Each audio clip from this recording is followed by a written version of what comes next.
Today, Ryan's notes are brought to you by WordPad. I feel like we need to draw attention to the fact that we are face-to-face right now. Do we, though? Just so that I can play on your palpable discomfort. Yeah, well, there we go. This is just weird. It's especially weird now that we're recording. I think it always gets weirder once we start recording, doesn't it? It does, but not this much weirder. I'm just not going to make eye contact for the whole thing. I'm going to make nothing but eye contact for the whole thing. Oh, God. Now, I think there is a genuine change in the way I behave once we're recording. And I think that's probably more noticeable right now. I am definitely in performance mode. Ooh. Visual jokes on a podcast. This is also going to really help me when we are recording remotely again to imagine exactly what you are doing when you make stupid noises like that. Because now I finally have some reference material. Yeah, now you know. I always wanted to do this in the old studio. That would have been a lot of fun. Proper recording studio. Are you saying that this room is not a professional studio? Is that what you're implying here? I mean, in many ways it's better than a professional studio, but none of those has to do with recording. Was this quicker to set up here than it would have been at the studio? Depends who'd been in between the last recording and this one. If no one had been in, it would have been turn everything on and go. Because I'm amazed that this is working at all. I mean, I wouldn't speak too soon. It might not be. It might not be. It might be awful. It might be dropping samples. Reaper does that, doesn't it? It has done that in the past. Great. Now I'm worried, and it's going to affect both tracks this time. But it's time to get back on track, I suppose, isn't it? Yeah, it's been a long time since we've recorded, and it's been a long time since there was battle. Well, not that long, I suppose. There was a short break of BattleBots and an even longer break of Spinnerproof. I mean, 2 weeks feels like enough of a break from BattleBots that it was uncomfortable. Yeah. But yeah, I don't even know how out of date we are anymore. I'm just hoping that I've made notes on the right episodes. So we have the Desperado tournament, and then just episode 12, because it doesn't have anything particularly special about it. Well, it has a lot special about it, but not that would make a good name. Those are the ones that I have notes on, so at least we're consistent with each other. I mean, at this point, we've had so many episodes that they're all just rolling into one in my head. It's just either good fights or not good fights. That's all I've got left. It's mostly good fights, though, still. Like, I'm still overall in BattleBots. I still think it's largely pretty high-quality stuff. Well, yeah, it's been incredible quality throughout. Again, this whole idea of curating matchups, as worried as I was about it when the idea first came up, it's absolutely worked. Yeah, it's good. Although I'm not too sure about next week's, or I said next week's, tonight's, as we record, because we're that punctual. The one with a spinner in at least one spinner in every fight, isn't it? Everyone's a spinner, baby. I think that's going to be a lot of short fights. I'm not sure how I feel about it. It'll be spectacular if nothing else. Yeah. That's all it needs. But let's not get ahead of ourselves. Let's go back to the Desperado tournament, which I feel like at this point, everyone that wants to know how it worked knows how it worked. But I kind of want to explain it anyway, if only for your benefit. Okay. Because I feel like you probably don't know how it works. Yeah, I know nothing. I haven't watched it. So the idea was that teams were offered the chance to volunteer for this tournament. I believe quite a few volunteered, and then 8 were chosen and seeded. Teams basically applied to it because they thought their season was going poorly. So even though we've got a couple of robots in there that I think were undefeated, they'd had really weak schedules, really easy fights, which had basically turned into walkovers and hadn't even been televised. So you can understand why I think Valkyrie might have been among those. So they had one Rumble that got relegated to the Science Channel. They had a fight against, I think, Predator as well, where Predator broke down because Predator. The idea was that this is a much more condensed format. This was all filmed in one day, which meant that they were only guaranteed about half an hour between fights. And I really like how in the episode they did kind of draw attention to this being a battle in the pits as well as in the box. They did have longer in the early stages because there were more fights going on, more time. But by the end, apparently it was a very tight schedule. Wins and losses do count towards the ranking, except the winner who goes right through. So, yeah, that's everything.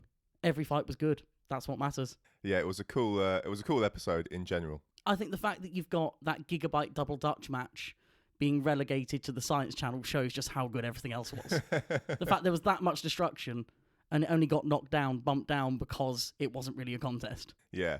They did a really good job with the seedings in this and the robot selection as well. Yeah, I think it was a good mix of stuff. So shall we begin with Lucky versus Gemini? Yep. I still don't know how you feel about Lucky.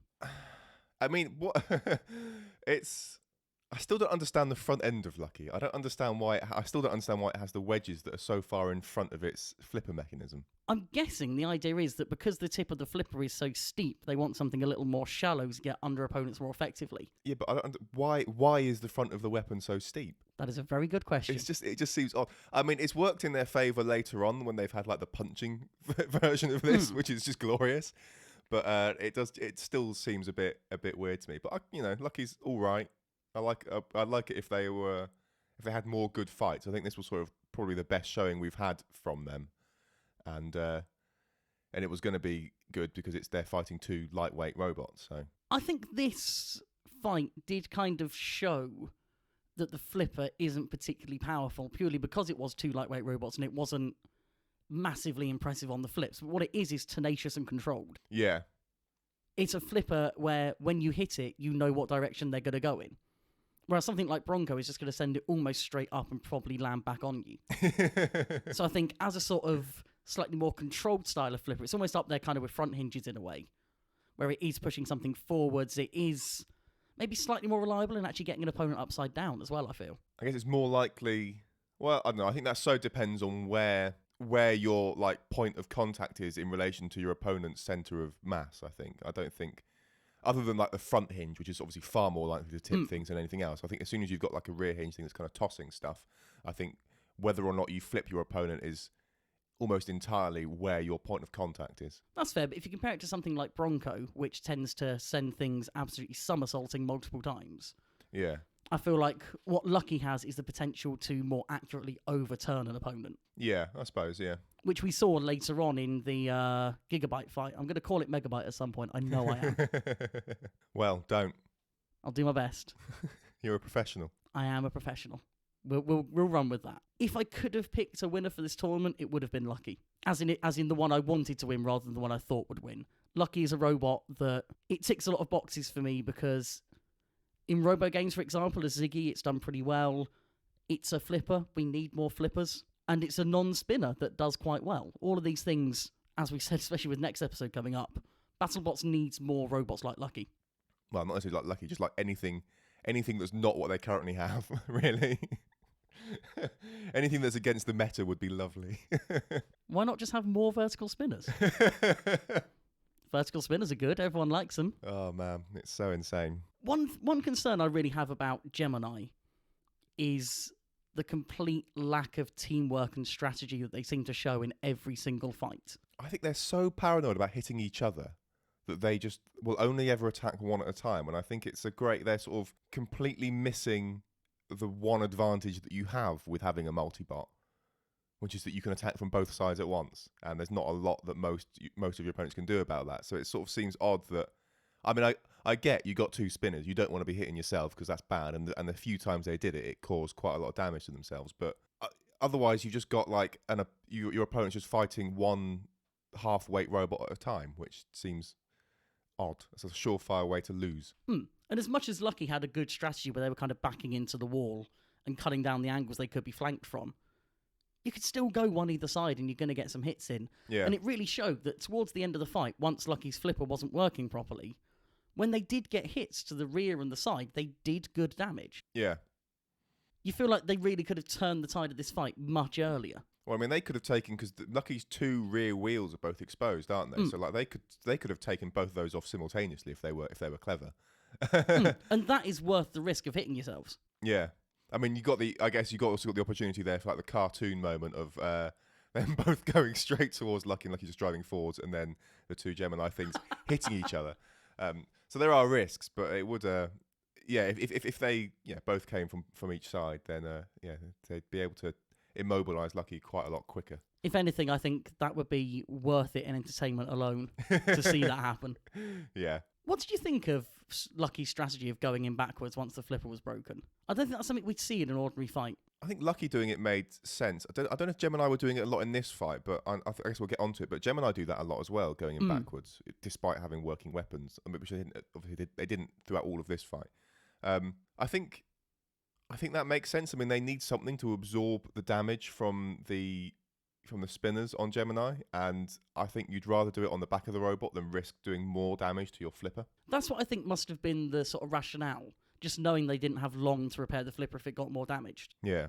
But they did take a lot of damage doing that, and I think in the eyes of the judges, there was a risk that was going to make the fight a lot closer than it should have been. Once you go in and almost voluntarily lose 2 of your 4 wheels. Yeah. And let's face it, luck has not been reliable in terms of drive either. So that could very easily have turned into something more. That was a big risk to take when you've got 2 really solid wedges on the front that can quite easily stand up to those middleweight spinners. Yeah, but I guess because they're those wedges and stuff, there is just that danger that Gemini will just go up them and then rip their flipper off entirely, and that would be the end of the tournament for them, wouldn't it? Yeah, I think it must purely have been based on the knowledge that would be a difficult repair. And let's face it, they didn't really seem to get it repaired for the next fight anyway. Not properly, at least. No, they got it functional again, but yeah, not necessarily repaired. Anything more on that fight? At the end of the fight, right, so they announced the winner, and then the lucky team, I don't know if we're going to leave this in the edit, the lucky team, there's a couple of kids in that team, and there was like a little girl there that just didn't react at all. She just stayed which was hilarious. She just stayed completely unmoving. And then there was a little kid who I think thought someone was going to give him a high five, and then they weren't, and he sort of did the whole movement with his arm and got nothing. Like he just high fived air, and it really cracked me up. Poor guys. You're a monster. Absolute monster. Next up, then, we got Lockjaw versus Kraken. Top seed versus bottom seed. As you do. Because everyone loves a bracket that's done that way. That's how all of the BattlePot stuff works, isn't it? Yeah, we say about it being, the first time they've curated fights. Maybe that's not entirely true. Curated lots of it, apart from. We won't get into the seedings from the previous season. That's still an open wound for some people. Let's face it, this should have been a walkover for Lockjaw. Yeah. Have we seen Kraken before? I can't remember. We've seen it in some Science Channel extras that I don't think you've watched. No. So I think this is the first time I've seen it. And it's an ugly robot, I think. Yeah, it's a very compromised robot. I mean, I respect them for sort of having a theme and sticking to it and building like a, it's a thought through design, even if I don't like it. So I respect that, and it's still nice to see robots that, again, like they're not the meta and they've got a bit more personality to them and stuff. But it is an astonishingly ugly robot in my eyes. I feel like the aesthetics were basically something they had to do in order to get selected. Yeah, which is silly because the idea of a pneumatic crusher that in theory works should be enough to get you accepted no matter what. Is that a crusher? I mean, I would put this firmly in the camp of control bot. Given how much, when it's driving around, you can see the jaw sort of wobbling around a lot and stuff. And it's sort of, that doesn't look that looks like it's got enough force to like hold a robot and then shove it around the arena a little bit. But it doesn't look like it's got enough force to actually do any form of crushing damage or piercing armor or anything like that. I mean, I'll always argue that every crusher is a control bot. Yeah, but I think this is entirely control bot rather than a control bot that happens to have enough power in its control weapon to also do significant damage. It's meant to be a crusher. And again, I can't remember the numbers on it, but the system they're using is basically the kind of airbag that is used for getting people out of collapsed buildings and that sort of thing. So it has a lot of force behind it and acts fairly quickly. And as far as I'm aware, the numbers they did worked out that it should be able to crush things reasonably well. And I think seeing it go up against Lockjaw, where it's basically constantly coming down on bulkheads, maybe isn't the best place to judge it. Fair enough. But then again, I think it's had other fights where it should have crushed stuff and didn't, but that was because the teeth were falling out. Because they originally had much longer teeth on that just bent and buckled and spun and just didn't work. Well, poor them. As you say, it was a good control fight from them. Yeah, they did very well. I still think that them saying one bite and it's over for them was a bit bold, but they did do it. They did do very well in that fight, really. Lockjaw is the kind of robot where you feel like a crusher can do decently well. Very exposed wheels. Quite a lot of... It's not really exposed mechanism, but you feel like there are places on that dual disc that you could get in and do some big damage. Yeah, I think they're sort of mentioning that like, the teeth getting near drive belts or drive belts for the weapon and stuff like that. So I think there are certainly holes in the top of Lockjaw that can be exploited by overhead weapons like this. But Kraken just didn't manage to do it. And Lockjaw's not had the most reliable season either, really. Yeah, no. The Bronco fight in particular, whatever was going wrong there was going very wrong. Yeah. They shouldn't have put that spinner on it, man. They should have just stuck with what they had. I mean, it's worked here, so you can't complain too much. Although I do feel like they were possibly having an issue with the weapon spin-up in this fight. Yeah. Because they were on the back foot a lot. And Kraken isn't a particularly quick robot, and they were still doing a lot of running away to get spun up, and that's really where a lot of their problems came from. Yeah. It should have been a quicker win for Lockjaw, definitely. But all it took was a little bit of damage to the right wheel of Kraken, and that kind of turned the tide enough. And then all it needed was the one flip. Yeah, which they could have done without the spinner, couldn't they? With their old setup, they could have won that with their spring-powered flipper thing. Yeah, possibly more easily. Although I don't know, I can't remember enough Lockjaw fights to work out how much power that flipper really had. I feel like it got used as a grabber more than a flipper, really. Yeah. I think it could probably have overturned Kraken, I would have thought. Which is all it needs. Yeah. It doesn't need too much. And then, of course, the Kraken team begging them to hit them again to restart the fight. But that's obviously not going to happen. There's too much at stake in this little mini tournament. Donald's given out his one free rating for the season. There won't be another. Yeah, that's it. Any more on that fight? No. I suppose we should at least allude to the 2 cut fights. Well, I've watched them. I did watch the bonus thing, so I have seen all the fights in full for a change. So double Dutch Gigabyte then. Yeah. We mentioned it earlier. So when I sort of, because I obviously watched like the original broadcast and then was like, that Gigabyte double Dutch fight looked really interesting. Why was that cut? And having watched it, I still think it's a big shame that it was cut from the main broadcast, but I can see why, because it is an inevitable outcome. But it was full of big hits and big moments. Mm-hmm. Good for television, really, wasn't it? It's a shame it was cut, just because I think Double Dutch is a robot that a lot of us have been quite excited to see, even if we expected nothing from it. Yeah, it's funny. It's like an idea, because like the two counter. I assume the two spinners are counter rotating. Yeah. We didn't see them both spin at the same time. I think the bottom one was never working and then got knocked off pretty quickly. But so it's sort of like an idea that you sort of, for gut reaction is like, oh, that should be quite interesting. And it's like, actually, I bet that's a bit rubbish. But it could go either way still. So but we still haven't seen it in action. So we don't know. But yes, it would have been nice to, I don't know, nice for more people to see that. Again, if nothing else, just to show a bit more variation. I know it's still a spinner and stuff, but it's a slightly different idea at least. Although, do we want to show novel ideas not working? Is that team going to come back with a vertical now? Oh, God. Probably. Counter-rotating vertical. That's actually not a terrible idea. You know when you're a kid and you're walking along with your arms going both directions? If you get in my way, it's your fault. I remember trying to do that and not having the coordination. Fairly sure that's still the case. But yeah, this was an evisceration rather than a fight, in a sense. Well worth seeing, but completely cuttable at the same time. Yeah, and of course there was the key bit of damage that was done to Gigabyte as well in this fight. Yes, I almost forgot that. Because what did they lose? They lost a little bit off the end of their self-righter thing, right, didn't they? Mm. And then for some reason the repair for that was to re-weld the entire arm on? Yeah, I'm not quite sure what happened there either. But they've been having a lot of mast issues. Yeah.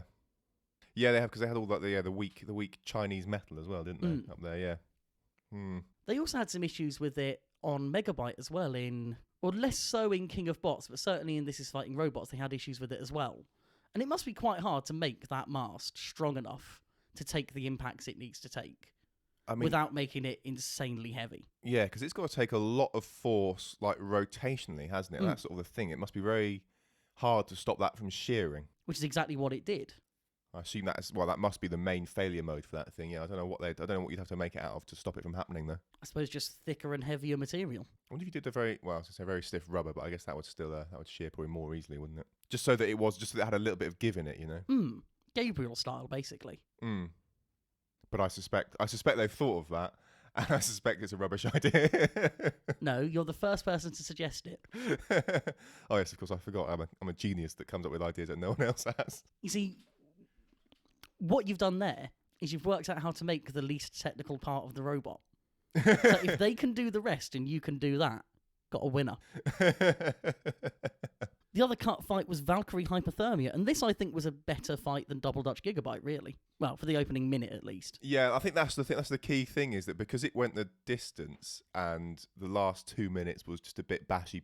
I can absolutely see why this was cut. It's again, you know, I'd prefer to see all the fights. I was kind of hoping that they would all be in the episode, like in the main broadcast of it anyway. So it's a shame that anything was cut, but I can definitely see why this one was cut. And the highlights they did produce for it were a touch misleading, I feel. They made it out to be a much more exciting fight than it really was. Yeah, I was, because when they did those highlights, I was like, both of these fights that were cut seemed really interesting. I was sort of kind of miffed that either of them had been cut, and yeah, having seen this one, it's like, well, the summary is kind of like a summary of the first minute and then the conclusion, and then without mentioning the 2 minutes of attrition in the end there. The one thing I did like about this fight is that it actually showed the value of Hypothermia's wedge at last. How do you mean? Well, the wedge actually did its job. Has it not shown that before? So they went into the Minotaur fight without the proper wedge. They went in with the weird little lip thing that I can't even describe. It's not a wedge. Yeah, it's definitely not a wedge, whatever it was. And then the other fight they had was... Who was their other fight? It was a vertical of some kind, I think, wasn't it? I can't remember. I would look it up, but I'm not on your Wi-Fi. Did they fight...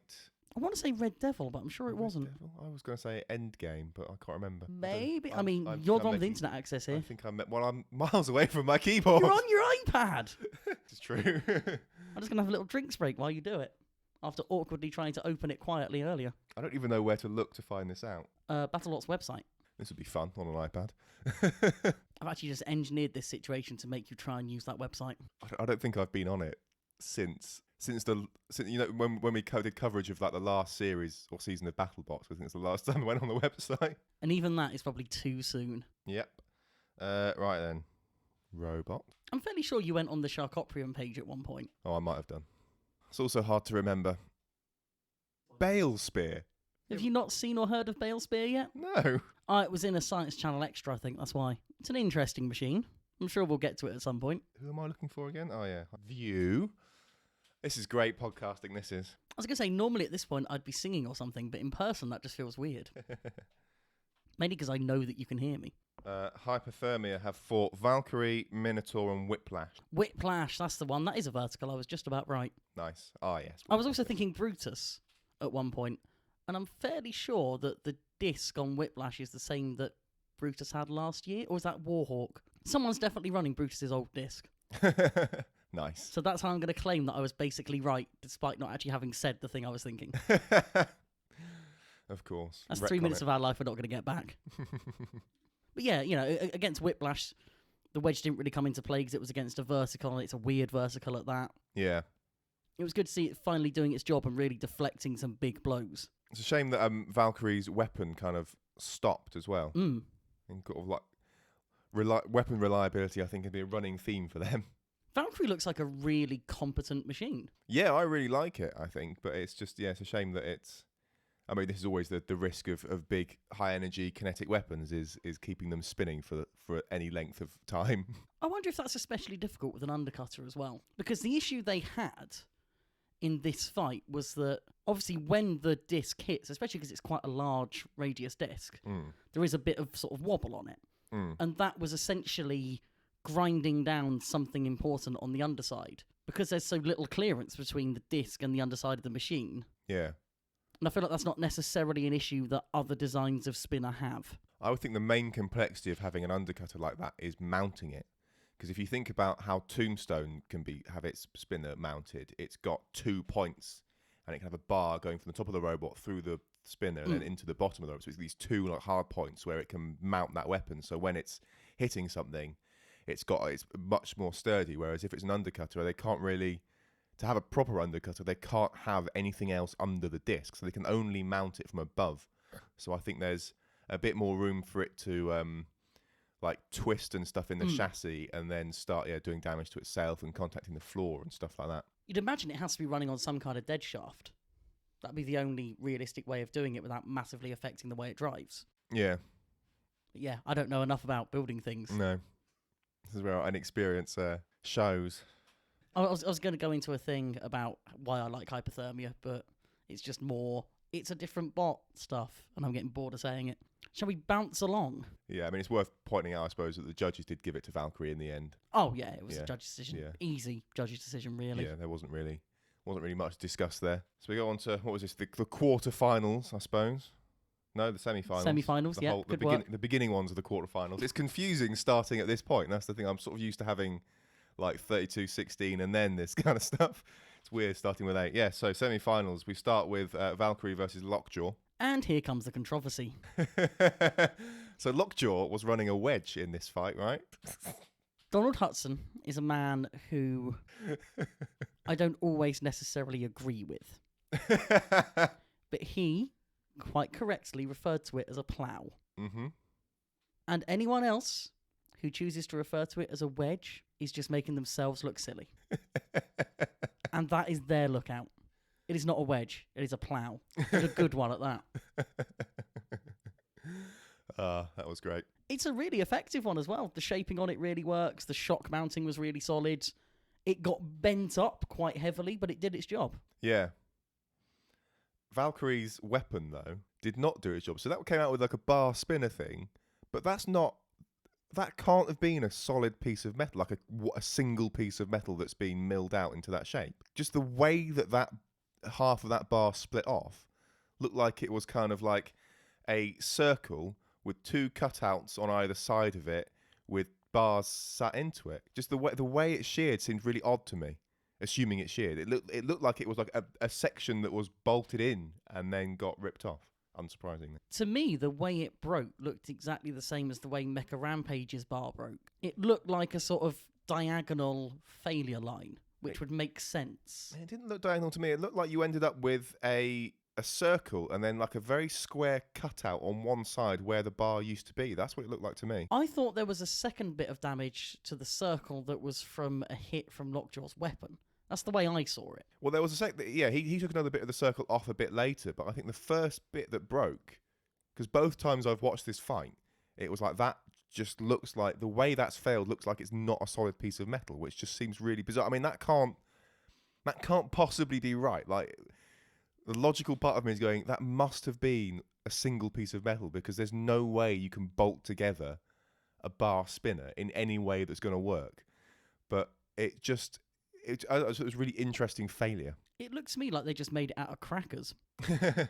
Yeah, I mean, I guess whatever they made it from is not strong enough. What did you think of them using the bar spinner, though? I mean, was there any reason to, or? Correct choice against any kind of uppercutting weapon, because the last thing you want is to be hit on the edge of the disc without a tooth making contact on the opponent.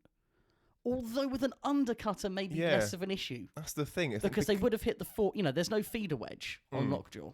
So they'd either be hitting the forks or hitting the underside of the weapon. So yeah, because it's an undercutter, I would have thought that they would just stick with the disc. It just seemed odd to me to change it. But again, if that disc gets damaged, have they got a spare? Well, I mean, they have got the bar, I suppose. But yeah, I mean, I would have thought you'd want to use the disc for as long as you could, and then, I mean, maybe that was the thing. Maybe they've had to do it, use the bar, because it got damaged in their last fight. Plus, I think the risk with the disc, poetry, is that if an edge of it, say, gets bent up, you're then basically wrecking your own machine. Yeah. Yeah. I wonder if the sort of attritional nature of this season was part of that decision. Yeah, I mean, they sort of spun it as a tactical choice to sort of have like a heavier weapon, I think, wasn't it? I think, is that what they said? Surely it's not. It might be higher energy on the tip, but surely it's not heavier. I think they spun it as basically a more powerful weapon, is what they were trying to say. But yeah, you got to wonder how much it just, because it seems like an odd choice to me. It's like, well, is that actually a more effective weapon, or is it just that your disc is a bit, you don't want to put it on anymore? I don't know. Not that it matters now. I say, at the time it seemed like a sensible choice, but the more we dig into it, the more they probably could have got away with the disc. Yeah, because I think the disc would have just caught the side of the forks on the front of Lockjaw and then just ripped them off probably, or bent them at the very least. I don't know, I think as an undercutter, I do just think a disc still makes sense. Although they probably knew that Donald was going to come in with some kind of wedge option. Yeah. Who knows? Clearly not them. Massive respect for them trying to keep the weapon going, though. Well, is because that respect? Why not? Or is that... No, why not? Because it just completely destabilises their robot. That was ridiculous. I think if they turned it off, they could at least have sort of demonstrated some control in that fight and continue to sort of potentially at least try and push Lockjaw around a little bit. Just, what are they going to achieve with such an imbalanced weapon other than just shaking themselves to bits? It just seemed like such a stupid thing. I was like almost screaming at the television, turn off your weapon. Well, they've already tried to have a pushing match against Hypothermia. It didn't work very well for them. They know that their robot is not good at that, so they might as well try and use the weapon. I don't know, man. And it was hilarious to watch. It was frustrating for me. I was happy with it. Fair I was enough. very happy with it. Fair you know, all it needed was for them to dance up on top and get a big hit down on the top. Anything could have happened. And let's face it, at this point, if they go out of this tournament, they're probably out. Might as well go out in style. I mean, if they won a fight with half a weapon, that would have been astonishing. Trying to think of a time that's happened for a spinner. An unbalanced spinner still winning a fight. Can't think of any. No, I don't know. Someone out there might have some example. Probably like an obscure middleweight fight or something, but I look forward to hearing it. Yeah. Any more for the fight? No, I think we can move on to Lucky versus Gigabyte. What do we say about this fight? This is when Lucky had their punching set up, isn't it? They had the much bigger wedge on the front, and then they'd sort of reworked the front of their weapon to punch other robots, which I just think is glorious. I really love that. I would be very happy if that was just the main design. That's just amazing. It's perfect. Yeah. This is the setup I thought they were going to go into the Son of Waiachi fight with, because this wedge seems a lot better designed than the one they did have, because the one they did have had a really obvious bite point in the middle. Yeah, this is much better for deflecting horizontal spinners. It's good. It really did its job. Yeah.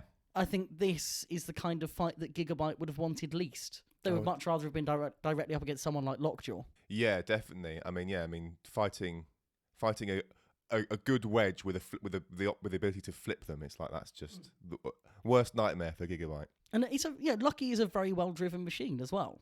Yeah. It's been put together to be easy to drive as well. I think the way that it does pivot around its front wheels, especially, really suits it to this kind of defensive driving. And then all throughout, the timing on the weapon has been superb. We saw that with the amount of good flips they got on Gemini. Yeah, they know when to. Well, they follow John's advice. You know, they do wait for their good hits. Got to get it in there at some point, man. Meme Lord Sam. Of course, we get to talk again about the self-righting mast on Gigabyte. Yep. Twisting off like cheese. Yeah, sheared off, unsurprisingly. I mean, yeah, that was it for them. They did try. They kept trying, spinning furiously to get back up the right way. I'm not sure what they thought was going to happen, but... I mean, they did kind of get up on edge. There was definitely moments like, ooh, but no. There was that tiny bit of the mast that was left that still had a kind of point on it, combining with one of the teeth on the top to kind of throw them a bit. Yeah. Again, in a situation like this, it's worth a go, isn't it? If they'd managed to sort of like get up onto that point and then be like a spinning top and sort of just slowly drifting around, would that count as movement? think like what Warhead did, but maybe a bit slower movement. I mean, considering what Lucky has got away with this season, it kind of have to, wouldn't it? Yeah. Oh god, the movement rules. They're a little inconsistent, aren't they?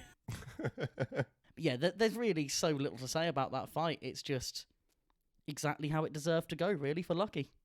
Yeah, they did well. Some might say they got lucky. Whoa. Oh. Whoa. Tried to come up with a Gigabyte pun and couldn't. Oh. There's not enough space in your head to store all those puns.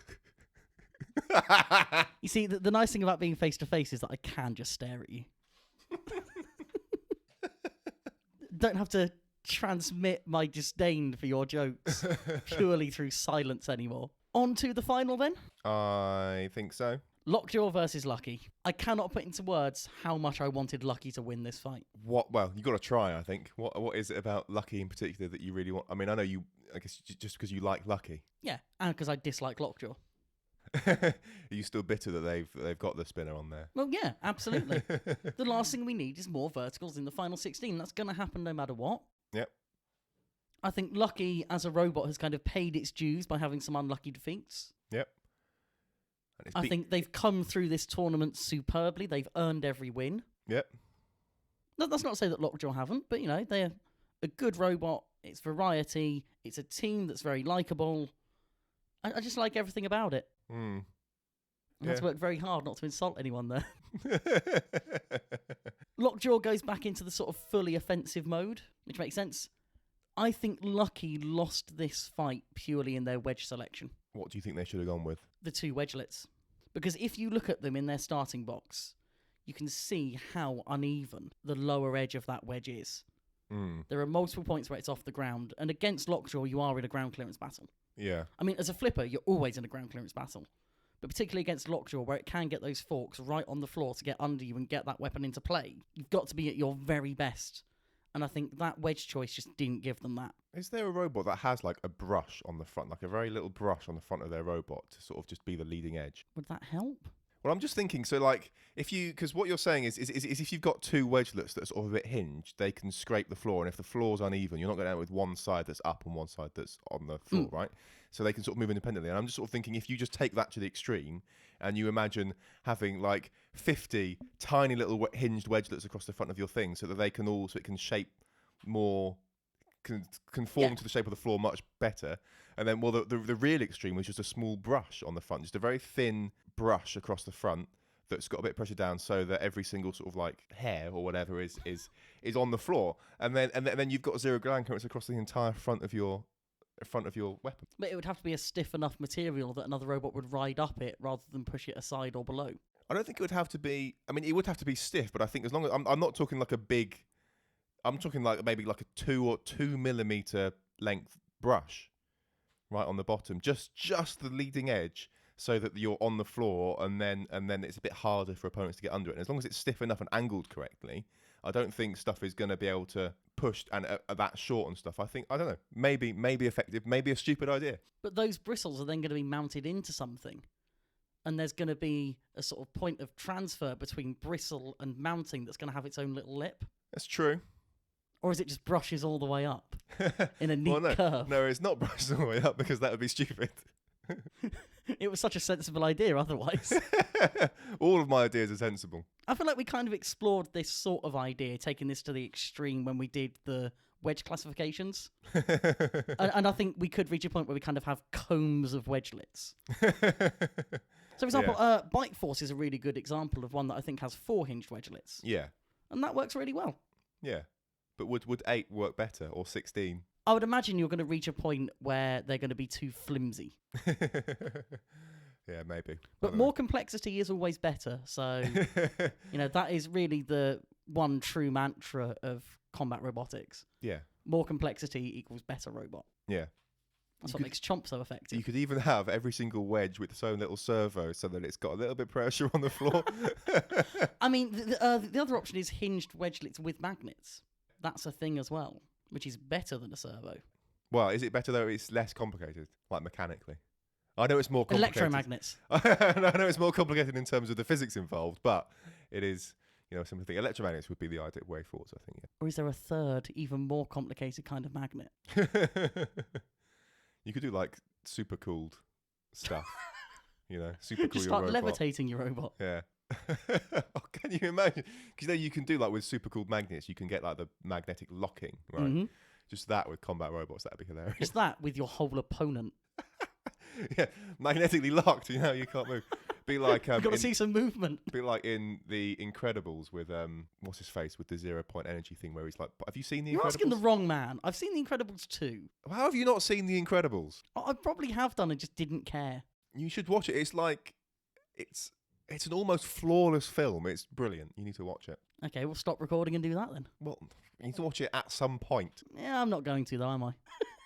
Syndrome is the bad guy in there. So Syndrome has got like technology to give him superpowers, and one of the bits of technology are these like glove things, and he can sort of just do like a beam of like a 0 point energy field, I think is how they describe it or something. But he just sort of like point and then like move people around. They're locked in place, and he can do that in a combat robot. Yeah. It's perfect. Science. Yeah. One question that came up for me during this fight was whether Lockjaw's weapon is reversible. Because it seemed to me that when they were upside down, the hits they were getting were about the same as when they were the right way up. So I don't know if that was the weapon striking downwards and literally bouncing Lucky off of the floor so it came up into the air, or if it does actually backdrive. You'd expect if it was going if it was going the wrong way and spinning down, I think bouncing Lucky is reasonable, but I think you'd expect to see Lockjaw get sent flying as well. Yeah, right? Or sort of ride up over like Sabretooth did against Jellyfish all those years ago. Yeah, and it doesn't. And I can't believe you've put that in there. It was legitimately the only example I could think of that wasn't even to annoy you. With a bonus. Yeah, bonus. You can never get away from jellyfish. So yeah, I mean, I wouldn't be surprised if it could go backwards. It would make sense in a robot that can go both ways up, that your weapon can go both ways. And I think the design of the discs also would facilitate that. Yeah, it's almost like a scaled down version of the bar thing that Valkyrie was using, isn't it? It's sort of like a circle, and I think it's got two like fairly square. You look very confused at me now. I've lost Are you sure you meant Valkyrie? Yeah, right. So Valkyrie with its bar spinner, it's got a circle with two bars outside of it, and I'm saying if you scale that right down, I would liken it more to something like Cobalt, because it's an asymmetric spinner, I think. I have to look it up now. I'm trying to think of a shape to liken it to without just drawing it out in my hands, because podcast. No, but like visual hints are perfect for this medium. There's something that is that shape that I'm thinking of, and I can't think of it. It is asymmetrical, actually, isn't it? I think I've just been looking at a picture, and I think there's one show notes, one bar that's a bit longer than the other, but it is like two little mini vertical bar spinners, really, isn't it? No, it's closer to a circle than a rectangle. Are you having a laugh? How can you possibly say that shape is closer to a circle than a rectangle? What is wrong with you? Admittedly, I may be slightly wrong on that. Shh. Oh, God. But no, basically, it's got one side which is wider but shorter. Yeah. And a curve on the end that makes it more circle than rectangle. You can't save that, mate. You're an idiot.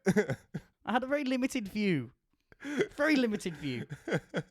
I was wondering if you were slightly triggered by Donald's actions right before the fight. He did something that I feel you may have disapproved of. What did he do? I didn't spot anything. Right before the fight started, he very hastily removed his safety glasses, as though that was part of him getting into game mode. And I know how important PPE is to you. You need to be safe at all times. Well, he's got like the whole plexiglass thing. He's not going to get shards of robot sent into his eyes, is he? But what if one of his teammates gets overexcited, flails around and catches him in the eye? Well, at that point, you might as well just walk around wrapped in bubble wrap. I mean, there are, you know... It's an option. It's one of those things that's like, within reason, be safe. I think we should be as safe as possible at all times. That's why I'm actually podcasting in a helmet right now. Well, you are very British, aren't you? Am I?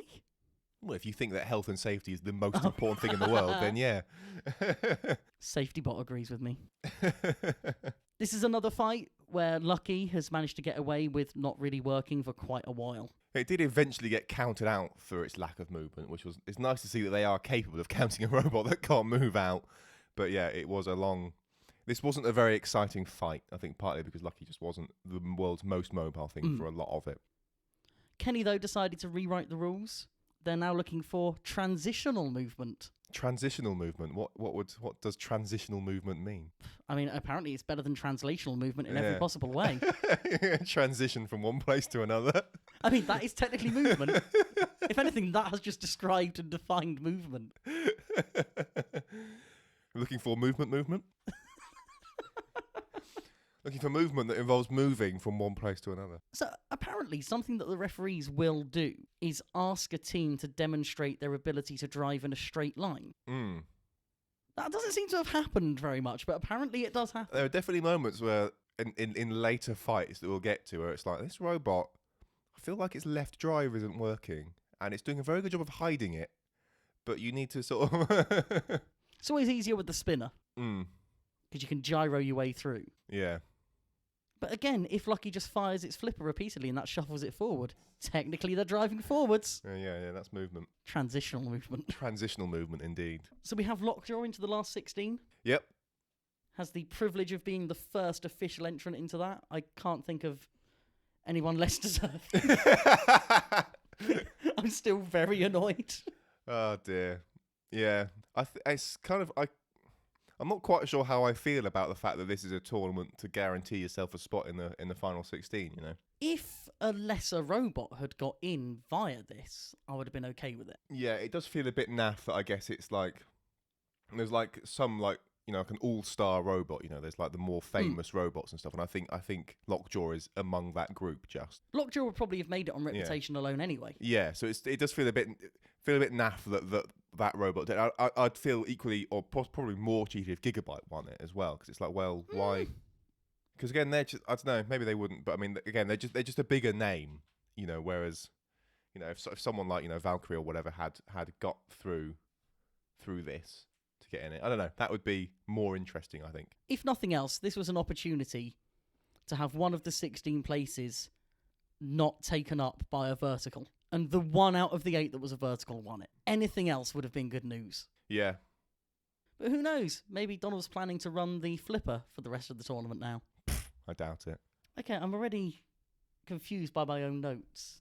Classic. Because I've just got a note saying, Warhead. And it's like, I know that's the exact voice I intended that note to be in, but I still don't know why it's there. It's just there.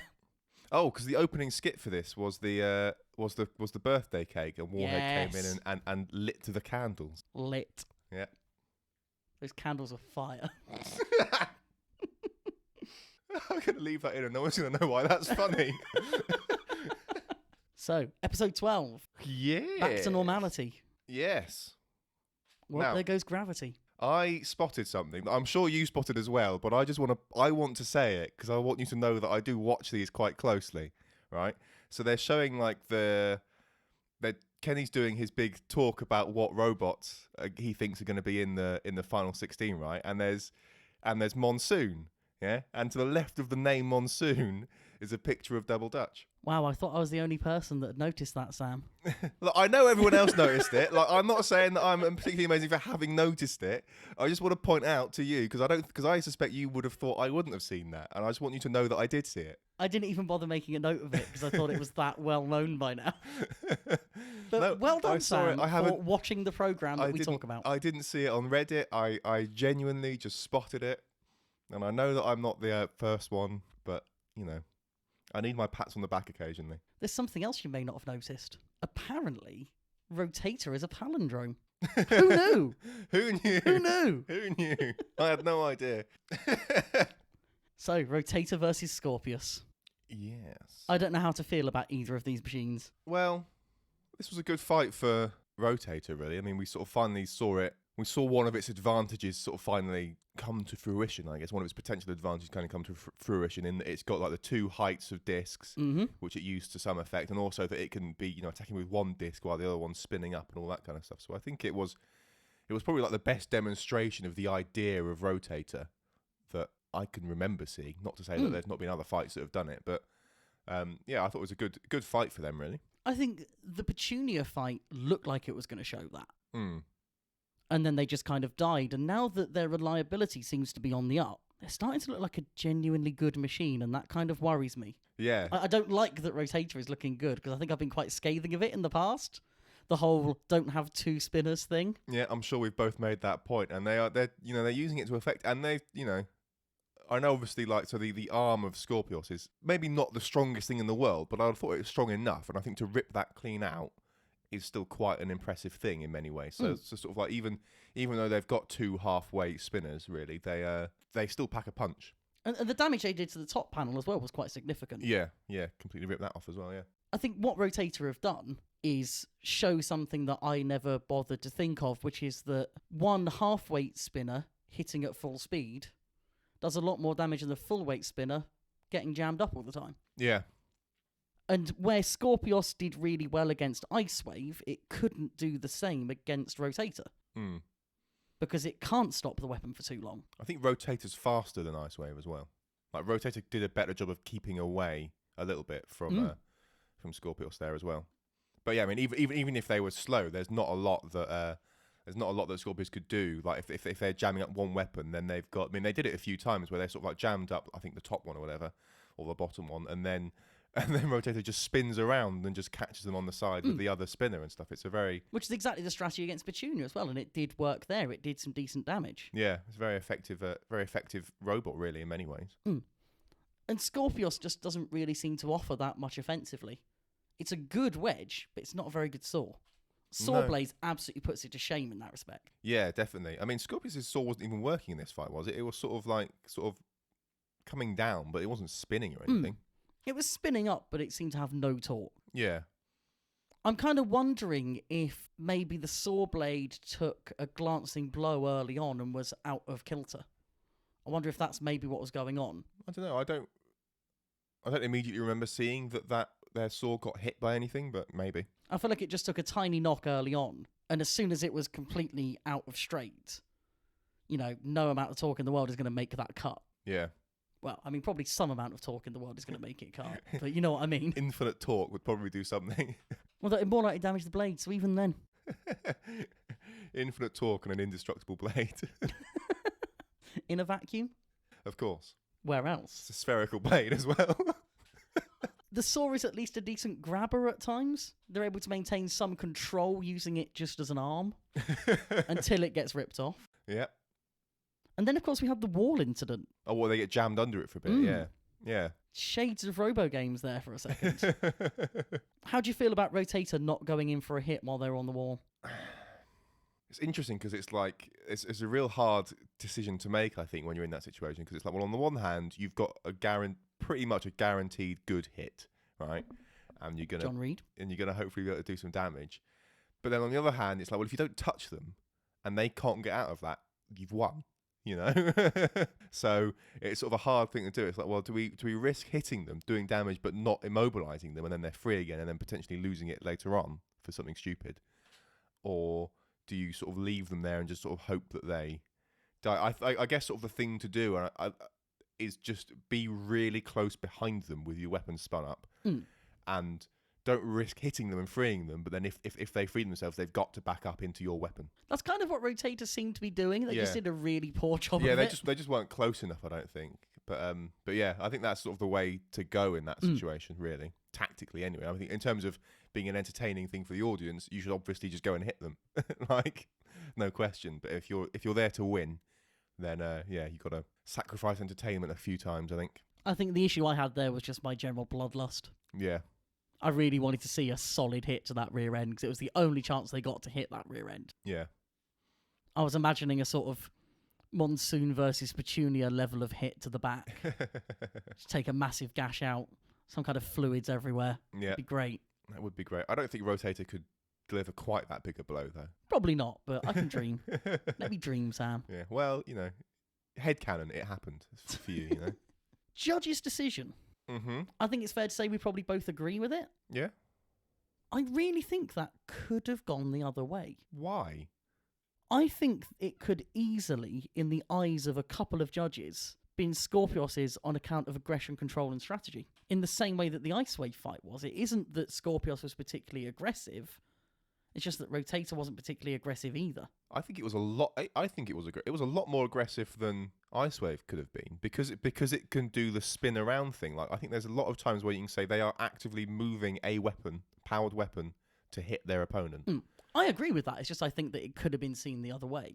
It makes me wonder how you truly demonstrate aggression with a spinner. Is it just driving it towards the opponent, or is there more to it than that? I think it's one of those human intuition things, isn't it? I mean, I would look at that and say that Rotator was being aggressive for most of the fight. They didn't do. I sort of said they can run away and spin up a little bit, but they didn't. I don't think they did it a lot. It wasn't like a fight that was overwhelmingly them running away from Scorpius to try and spin up. Like, they were most of the time in there and hitting their opponent intention. But would, for example, not hitting them when they were under the wall be negative aggression? I wouldn't say it's is that passivity at that point?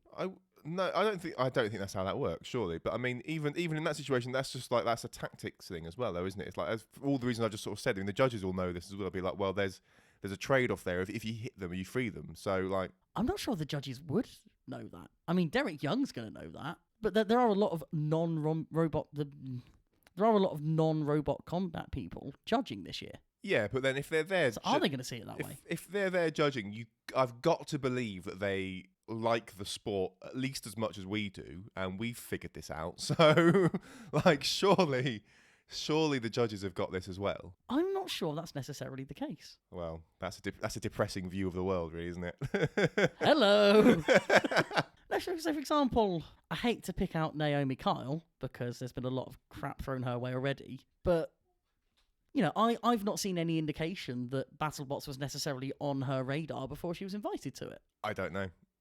And I think when the judges have been able to speak about their decisions, which is once, they haven't spoken that well about them, and that just makes me wonder.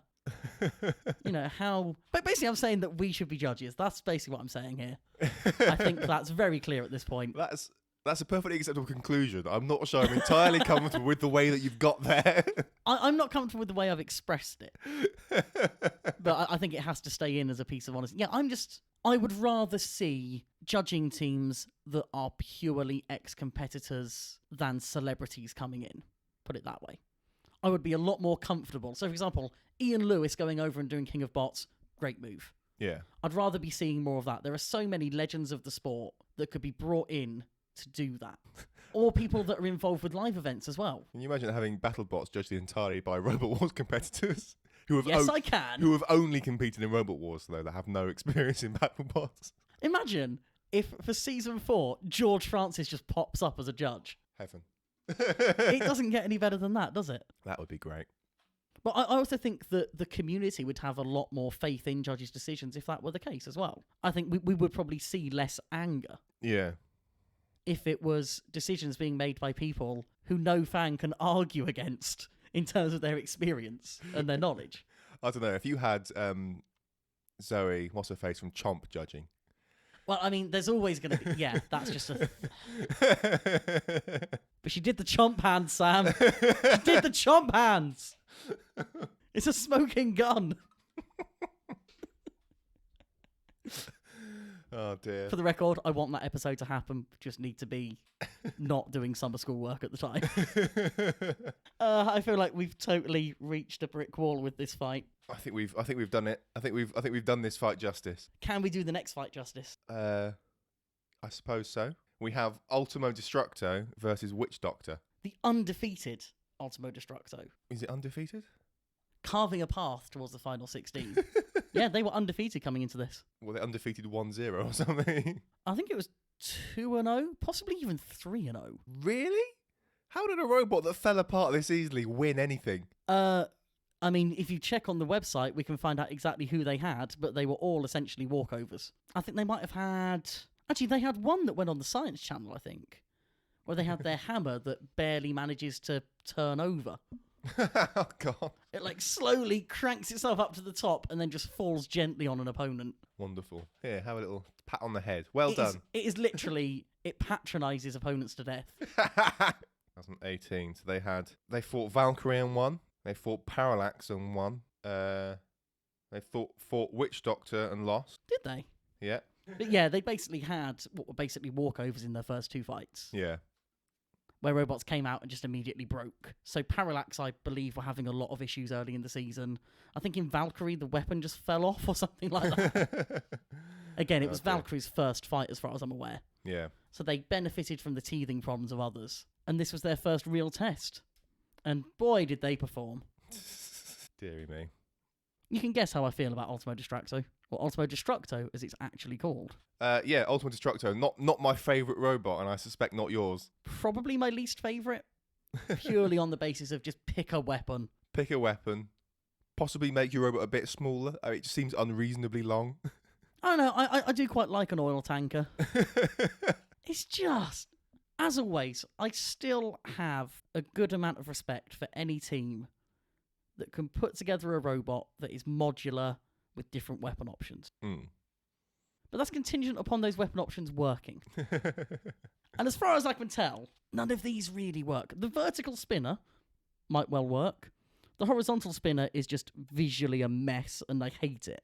Yeah. You know, at least Bombshell did this and won fights with multiple setup. Yeah. This thing is just... I mean, the sort of budget Bronco version they came in with was especially egregious to me. Yeah, it's just not... It's not great. Were they having... So at the beginning of this fight, Witch Doctor were almost literally running circles around Ultimo Destructo here. And it's like, were Ultimo Destructo, were they having drive issues at the beginning of this fight? Did they have something wrong with like receivers or something like that? Did I read that somewhere? I feel like they were more having, you know... wheelbase length issues when it comes to being run circles around. Yeah, I mean, they're having issues of being a stupidly long robot, but I mean, because they were barely moving at the beginning. Like, there wasn't a lot of movement from them at any point in this fight. I reckon if Witch Doctor basically just sort of did did length, so the other end of the arena, I would expect that Ultimate Destructo should get counted out for lack of transitional movement. So I don't know if there were problems there, but I mean, not that it would have mattered. I mean, they got split in 3. So I mean, I didn't really spot any issues for Ultimo Destructo apart from being Ultimo Destructo. Yeah, that's as far as I got. I mean, Witch Doctor to me is a middle tier robot. Yeah, and it's eviscerated them. It's always Witch Doctor always seems like overhyped to me. They almost sort of like big it up as this sort of big, top tier, amazing robot. And like it's a cool robot, but like it's not top tier anymore. It nearly beat Tombstone. That is a way to cement yourself in people's memories. And that's it. And they honestly, they did deserve to win that fight. Mm. They broke Tombstone's bar in half and just happened to get balanced on their own face afterwards. Yeah, I think they deserve all the credit they got for that fight. But since then... Yeah. Okay, maybe the defeat against Red Devil was unlucky. They got a battery sniped. But this season, they've not been hugely impressive. It's a good-looking machine. Yeah. It's got a lot of power in the weapon. It's well-driven. But we're at a point now where you can say that for most teams. Yeah, there's lots of good stuff about it. But yeah, it's not off the right-hand side of that bell curve anymore, really, is it? It's it's much closer to the middle of it now. But, you know, it's still a good robot. And I still have, obviously, like the presumably ridiculous amount of work it took to fit the old motors and stuff in that thing. So I have a lot of respect for the team for doing that as well. But, yeah, it's just, you know... Unfortunately, in this ecosystem of very similar robots, they don't stand out. Yeah. Well, there you go. They should be campaigning for fewer vertical spinners as well, then. Be the change you want to see in the world. This is where they got rid of their leading wedge as well, didn't they? Yes, that was a very good move. I think it works well against very boxy robots like this. I'm not sure it works well against all robots. Did they get rid of it, or did they just literally twist it forward a bit when they mounted it? I feel like it was the same wedge, just put on slightly differently. No, I think the wedge normally had like a little bit sticking out the front of it that was much little flatter. Sort of beak section almost. Yeah, I think because that wasn't there. And I feel like they normally have something like that, don't they, to sort of like feed a little bit. Quite possibly, yeah. Yeah, well. Again, we're used to seeing so many robots come in with so many wedge options. Although I feel like I may have just referred to this as a wedge, and I'm not happy with that. It's too vertical. Yeah, this isn't a wedge. What they currently have is not a wedge. It's a plough. We can a plough. I'll go with that. I'm disappointed with myself. Obviously, it's a short fight. It's an easy fight, but all that pulverizing during the count out was just brilliant. That really cracked me up. I was watching it with Hannah and she was like, is that an automated hammer? And I'm like, no, there is a member of the Witch Doctor team repeatedly pressing a button for as long as they can, which is just brilliant. I feel like they stopped by like 7 or 8 in the countdown. But bear in mind, it's a 20-second countdown. Dunk, dunk. It's so good. Totally worth it. Next up, Overhaul Warhawk. Yes. I really like Warhawk, but I just wish it could keep going for a whole fight. This fight really cemented the fact that these rules around mobility need revision, or something needs to change, because both of these robots could barely move for like 2 minutes. I mean, Warhawk lost its drive after the first hit. I think it lost its drive on the left within the first 30 seconds of the fight, and this still went to judges, didn't it? Yeah. As a vertical, if you can gyro yourself around, I think that is a skill that is worth rewarding. But they weren't. They weren't gyroing themselves around. Well, they were moving around enough, and they could point in almost any direction they wanted thanks to the gyroing. I remain unconvinced. I still don't think gyroing is a particularly valid way of moving around. But that's like saying that crawling isn't a valid way of moving around. I guess the rules I would want would be, I guess like the judge is saying, can you move in a straight line? I think that's sort of like an interesting tell. And I guess if you could intentionally gyro in a straight line, then fine. But I mean, just sort of spinning on the spot and happening to move outside of that circumference because of the gyro thing, that's the thing that I don't like. Because all you're doing is just putting your stick all the way to the left or something to spin your robot, and then you sort of move outside the thing. And it's like, well, that might be enough as the rules are currently written to technically not be counted as immobile anymore. But it's like, well, you're not really moving with intent there, are you? You're not going towards anything with any meaningful intent there. Whereas, you know, I think I agree with you. If you can gyro, you know, with intent, then fine. But I think you need the ref to be like, right, you need to go towards your opponent or go towards a specific wall or something. Just like move with, you know, if I tell you where to go, if you can demonstrate that you can go in that direction, we're fine. But that's where the controlled translational movement part comes in, isn't it? Yeah. And again, you mentioned earlier Warhead against Complete Control. Yeah. I don't know how much of them getting the hit on complete control with the head spin was luck or judgment? I think it was entirely luck. There's no way, because like with that, they had no control over what direction they went in. I think it was an amazing bit of amazing to see, but I don't think they were like, oh yeah, we're gonna go towards them. Maybe they did have a bit of control over. How? Because the arms affect where the centre of gravity is. There's no way they intended to move that robot in that way to hit another robot. I mean, I know I remember they said in interviews, like, we knew the robot could do it and we really wanted to be able to demonstrate it in a fight. And I think I would say what they're referring to is they knew the robot could just head spin in a direction. But I don't think they have any control over... I mean, I'd love to be wrong, but I really don't think they have any control of where that goes. It's unlikely, but I just refuse to rule it out. I'm not... Yeah, I don't know. I'd be astonished if they had control over that. And so, like, I wouldn't... As amazing as that was to see, I wouldn't use that, them swinging across the arena like that, as evidence that they can still move. I wouldn't reset the immobilization counter for that type of movement. In the same way, I wouldn't do it for randomly gyroing outside of your circumference. It's a straight line, though. It is a straight line. I'll give them that. But it's like, you know, I think it's the important thing for me is the intent. It's sort of like, you know, I want you to move your robot in this direction. And if you can't do that, then it's like your robot is, I know it's not immobile, but it's like maybe you need a different word, but it's like you've lost control of your robot at that point. It's incapacitated, in a sense. Yeah. It's one of those things where I'm not sure that you can write a solid definition of mobility in this case. I think there has to be a certain amount of human judgment in it. Yeah. Which is why you've got a referee there to communicate with the teams, which, I'll say it again, so much better than the Robot Wars system. Yeah. There is a conversation, there is a dialogue happening. Yeah, I think I agree that you're probably not going to be able to write a set of rules that completely encapsulate everything.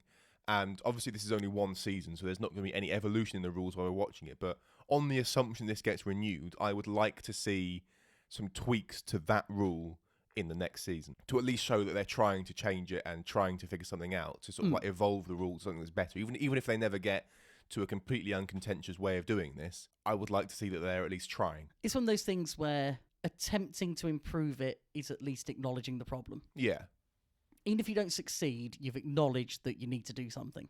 Yeah, even if everyone's like there going, well, there's no way we can write this rule in a way that's going to be completely perfect. But it's like, well, that shouldn't stop you from trying, I don't think. I can't disagree, and that upsets me. We should probably give a little shout out to the mini-bot driving. Yeah, it did a great job of running interference there. Had enough drive, seemingly, to push a full heavyweight. I think that's the advantage of getting some of the heavyweight wheels off the ground, I suppose, isn't it? I also think that Overhaul was maybe trying to drive backwards at the time, but we'll ignore that. Probably. I must say, I'm not a big fan of seeing people coming in with these little kit bots as mini-bots, because I know that, you know, in America in particular, the Beetleweight scene is kind of dominated by these things. And part of me doesn't like that. And then part of me feels bad for not liking it, because it's a great way into the sport for young people. And by putting them on TV, it's advertising a good product that helps fund people's heavyweights. Yeah. There's like, I can see all the reasons it's a good thing, but I just personally am annoyed by it.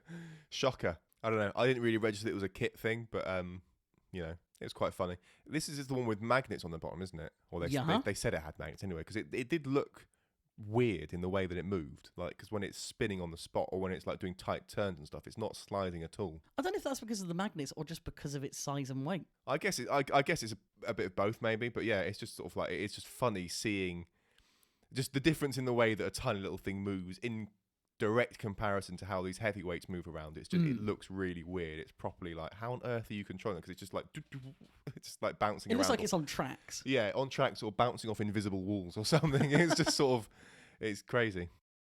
Interesting claim from, I think, Kenny, that Overhaul caught fire because of the mini-bot. I know, Overhaul was smoking before the mini-bot got in there. What did he think that mini-bot had? I don't know. It did give me an idea though of just like a little bot that just has like one, like a tiny little flamethrower, just enough to sort of do a little bit of heat on the bot. Like it's just a super hot thing for just a split second. Thermite mini bot.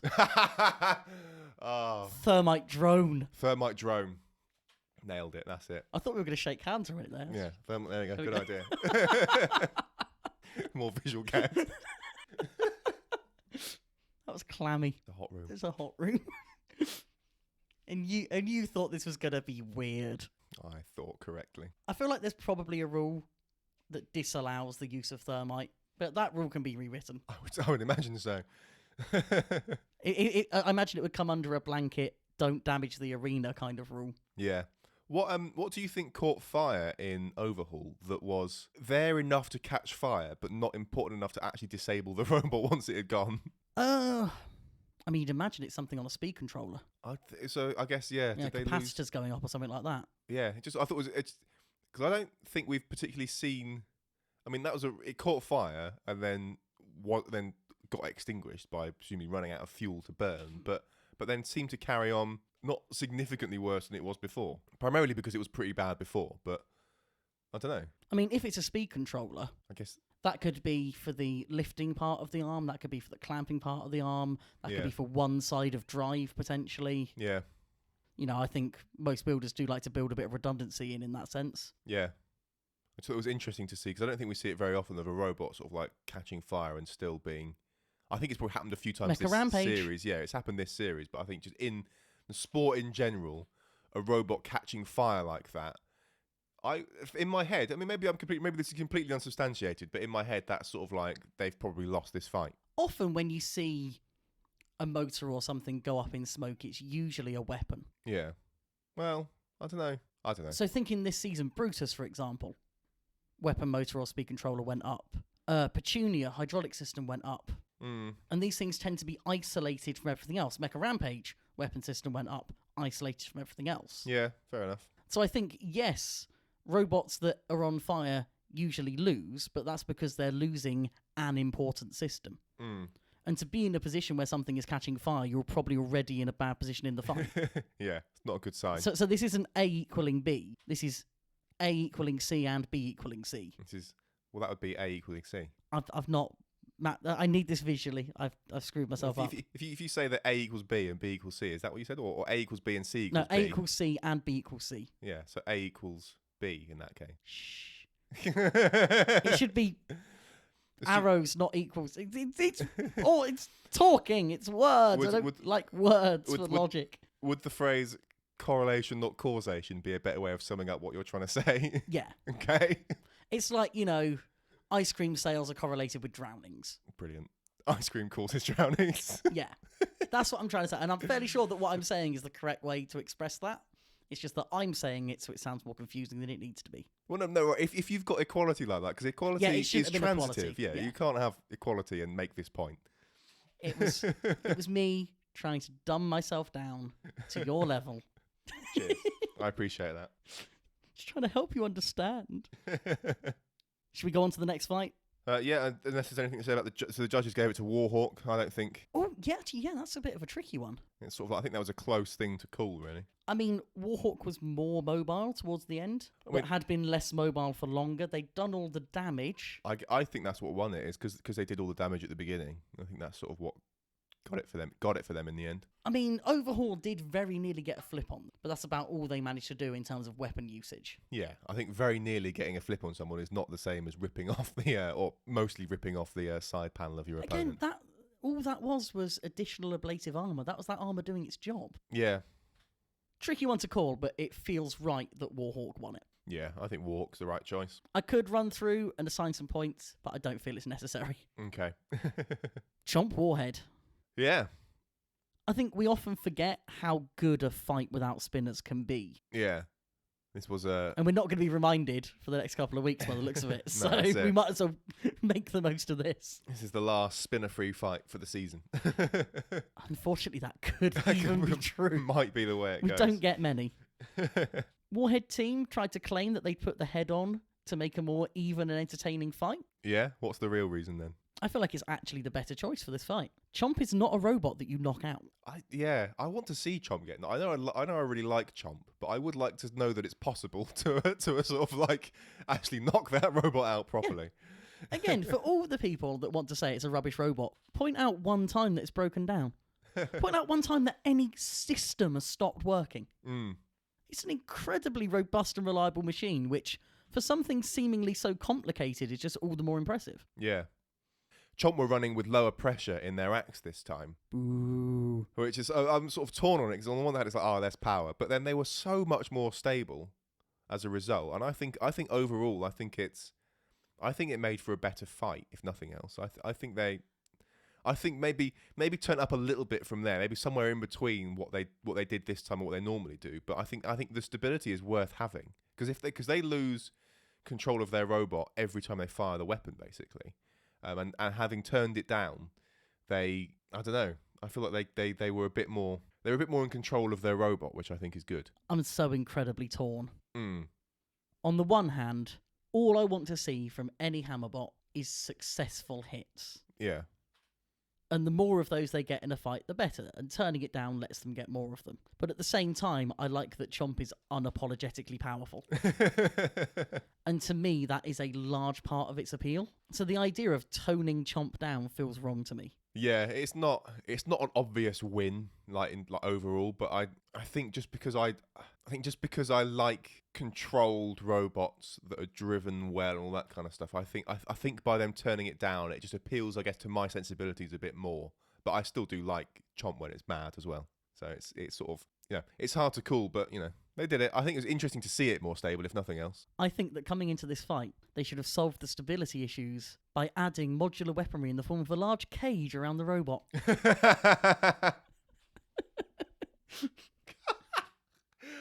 Oh, someone needs to do that against Warhead. That would be so good. Would any of the American audience get it? Does it matter? It's too big to fit under the pulverizers. Why have we not thought of this before? Oh, man, that would be so good. Just a piddly-ass spinner with a huge cage. Oh, that would be amazing. Even better if, like, Tombstone did it.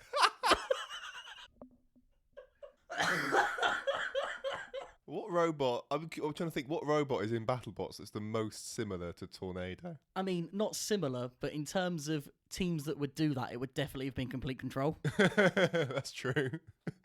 Although, maybe Ultimo Destructo has a mode like that. I'm sure it does. It's got a mode for everything else. Oh, that would be What is the nearest thing to Tornado in BattleBot? Because obviously we don't have any pure pushers, really, apart from I guess it would be Duck. Vanquish. I would say Duck is probably the closest. Yeah, I would also potentially say Whiplash. Yeah.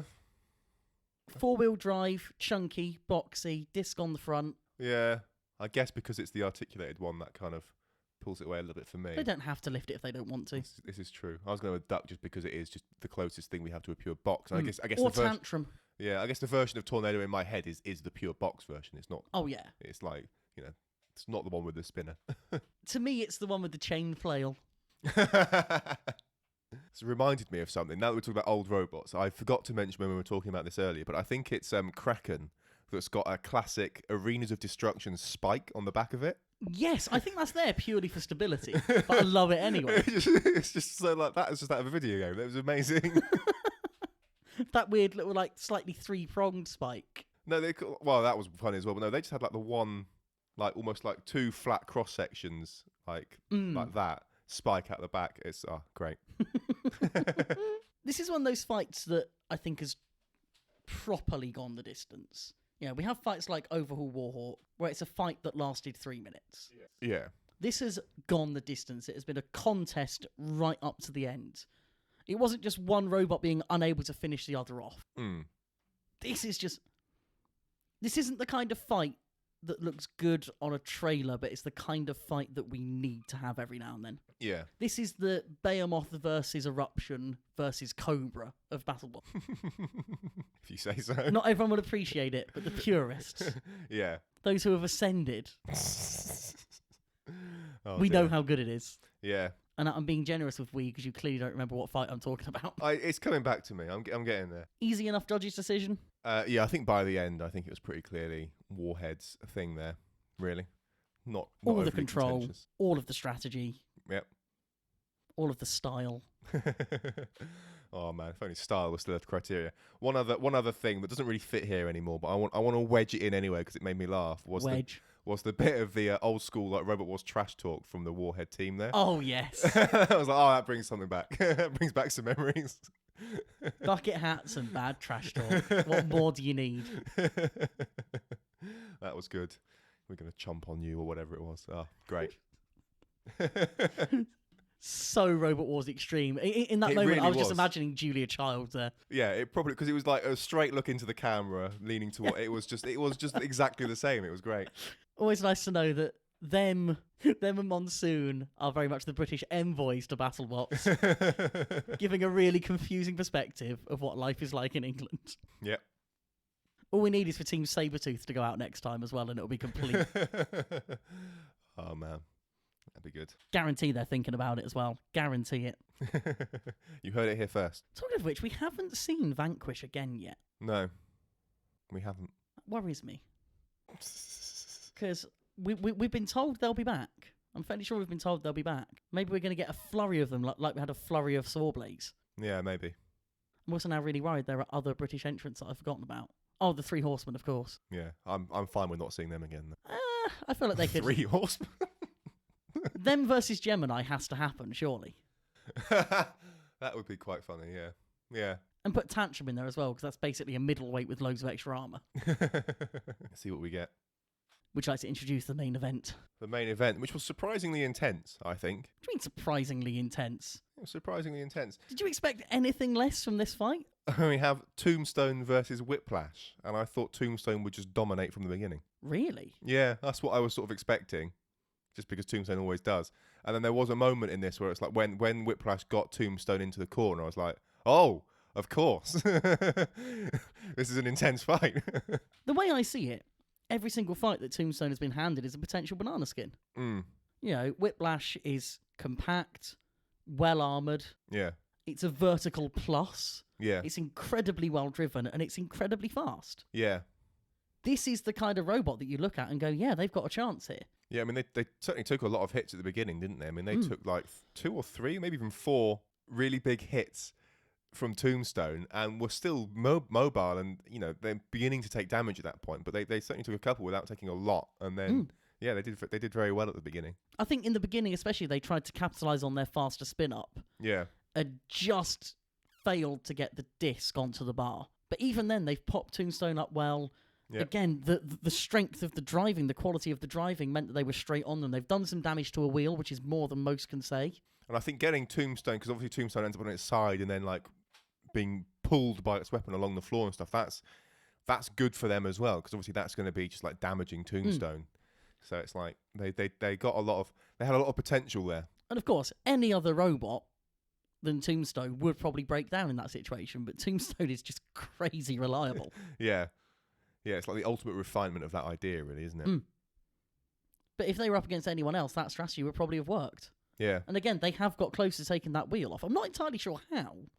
I don't know if that was a bad Tombstone landing or if they did get a nick on it. Yeah, I don't know. I mean, it was definitely bent, wasn't it? But again, I think you have to put them on the exclusive list of robots that have done well against Tombstone. You know, yeah. I wouldn't put Minotaur on that list. Minotaur took a beating and just happened to survive it. Yeah. But Whiplash have looked seriously threatening, Beta looks seriously threatening, and Witch Doctor. Yeah. And then, of course, old school Bite Force. But yeah, the real Bite Force. Yeah, the one true Bite Force. Yeah. Because the commentators were sort of saying that like that Whiplash kind of like let Tombstone go a bit too much in the like that was their chance when they had Tombstone in the corner and stuff. And it's like, well, what could they have? Because their weapon was not. Although they can articulate it back, it wasn't well placed to do anything significant at that point. So, like, what else could they have done, do you think? I think you would hope that they would drive a little bit better in that situation and be able to keep Tombstone in that corner for longer. Because when Tombstone's in that corner, they can't spin up effectively. Yeah. Whereas Whiplash can. So I suppose you'd hope that they'd keep slamming them into a wall, keep getting that disc spun up and whipping it over the back to try and hit that frame. Yeah. But I think that was in the corner of the arena that's on the same side as the teams, and it may even been Tombstone's side of that. So I think visibility might have been a factor in that. Yeah, because I guess almost ideally what they would have wanted to do, I guess, is sort of get out a little bit, spin on the spot, and then get them back into the corner so they've got the front of their robot in there. But I guess, yeah, that would be very hard to do at the best of times.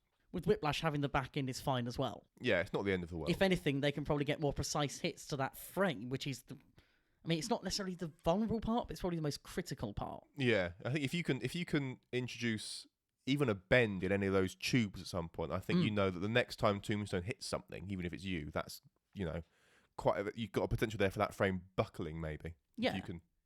If you can start that failure point off, then yeah, that's the way to go maybe. This fight does at least demonstrate how good a driver Ray is, and I think that we forget that very often. Yeah. The way he will just bait someone into trying to take a wheel and then just slam them with the weapon. It's just constant, and everyone knows he's doing it. But it's like, well, what do? Do you take the bait knowing that you're going to get hit? Or do you not take the bait and just guarantee that you're going to go into the weapon straight on? Yeah, what do you do? There is no winning. All you can do is get hit and hope it hurts him as much as it hurts you. Yeah. Hard robot to beat, for sure. Although Duck, I think, can do it. You do just need a ridiculously solid chunk of metal, don't you, on wheels? And that's their next fight.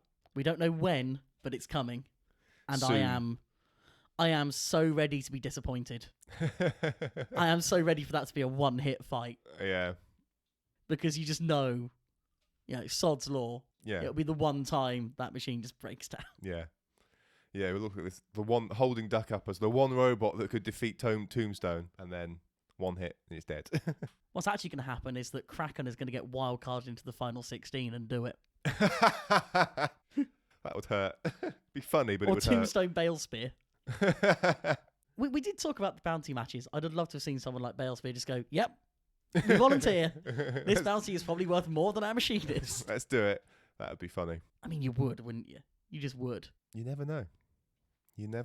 But yeah, it's a great fight. It's less than a minute that felt like 3. Yeah, it was definitely an intense fight, I think. Not as intense as the finale of Robot Wars, but still an intense fight. I mean, they can't all be as good as that fight, so... No.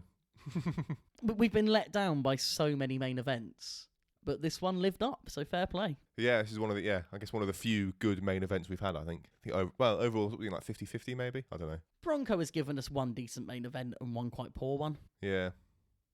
We've got Minotaur Blacksmith coming up as a main event. Yeah. Which, again, could be great or could be terrible. We've seen them fight before, haven't we? Yeah. It's the most viewed fight on the old ABC YouTube channel, I believe, like 40-50 million views. Yeah. Which is exactly why they're doing it again. And for that reason, I feel like it's just going to be terrible. It's going to be rubbish, yeah. It's going to be like the sequel that's not very good. It's one of those things where the motive just makes you think it's all going to go wrong. The idea itself is great, but the motive is so impure that it can't possibly work. Well, are we done? I think we're done.